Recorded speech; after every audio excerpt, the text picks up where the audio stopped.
Hi friends, அன்றைக்கி ஒரு நாள் பார்த்தீங்கன்னா பாத்திர கடைக்கு போகலாம் அப்படின்ட்டு பாத்திர கடைக்கு கிளம்பியாச்சு. ஸோ என்னென்ன எடுத்துகிட்டு போனேன் அப்படின்னா, பழைய இரும்பு தோசைகள் 2, அப்புறம் ஒரு அலுமினிய சட்டி இதெல்லாம் எடுத்துகிட்டு போயாச்சு. ஸோ பாத்திர கடைக்கு போனால் குத்துவிளக்குலாம் பாருங்களேன், பார்க்கவே ரொம்ப அழகாக இருந்துச்சு. அதெல்லாம் பார்த்துட்டு பாத்திர கடையில் நான் என்ன வாங்கினேன் அப்படிங்கிறத உங்கள்கிட்ட காமிக்கணும் இல்லையா, அந்த தோசைகளை தான் வாங்கினேன். இந்த தோசைகள் நல்ல பெருசாக இருந்துச்சு.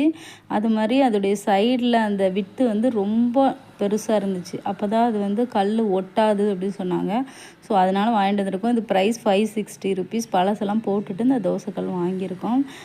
எல்லாம் பர்ச்சேஸ்லாம் முடிச்சுட்டு அதுக்கப்புறம் நம்ம சாப்பிட போகலாம் அப்படின்ட்டு நாங்கள் ஒரு ஹோட்டலுக்கு போயாச்சு. போய் அங்கே வந்து சாம்பார் பார்த்திங்களா, வாளியிலேருந்து ஊற்றுறாங்க. ஸோ சாம்பார் ஊற்றிட்டு சாப்பிட்டுட்டு அதுக்கப்புறம் நாங்கள் வந்து ஐஸ்கிரீம் சாப்பிட்லாம் அப்படின்ட்டு ஐஸ்கிரீம் சாப்பிட்ற கடைக்கு போல் அதே கடையில் தான் ஐஸ்கிரீம் இருந்துச்சு. ஸோ அதையும் எடுத்து வெண்ணிலா ஃப்ளேவர் வாங்கினேன். சாக்லேட் எனக்கு அந்தளவுக்கு பிடிக்காது, அதனால் வெண்ணிலா வாங்கி 2 வெண்ணிலா வாங்கி சாப்பிட்டாச்சு. அதுக்கப்புறம் வந்து வீட்டுக்கு வந்தாச்சு சாப்பிட்டுட்டு. அதுக்கப்புறம் பார்த்திங்கன்னா நான் வந்து ஐசி ப்ளூ கலரில் ஒரு ஏர்பாட் வந்து ரீசெண்டாக வாங்கியிருந்தேன். ஸோ அதை உங்கள் கூட ஷேர் பண்ணலான்னு ஷேர் பண்ணியிருக்கேன். இது வந்து போல்ட்டு பிராண்டு. பார்த்திங்கன்னா என் நெயில் பாலிஷும் அந்த கலரும் சேமாக இருக்குல்ல.